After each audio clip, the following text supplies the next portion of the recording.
ముఖ్య గమనిక, మీరు ప్రాపర్టీని సేల్ చేయాలనుకుంటున్నారా? అయితే మన మిడ్ల్యాండ్ యూట్యూబ్ ఛానల్ ద్వారా అమ్ముకునే సదుపాయం కలదు.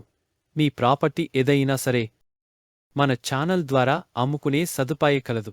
మరిన్ని వివరాలు కొరకు మమ్మల్ని సంప్రదించండి. హాయ్ వ్యూవర్స్, ఈరోజు మనం అజిత్ సింగ్ నగర్లో ఉన్నామండి. మన దగ్గరికి ఒక ప్రాపర్టీ వచ్చింది, చూద్దాం రండి. ప్రాపర్టీకి సంబంధించిన డీటెయిల్స్ వీడియోలో ఉంటాయి, స్కిప్ చేయకుండా వీడియోని చూడండి. వీడియోని లైక్ చేయండి, షేర్ చేయండి, సబ్స్క్రైబ్ చేయండి. పక్కనే ఉన్న బెల్ ఐకాన్ని ప్రెస్ చేయడం మర్చిపోమాకండి.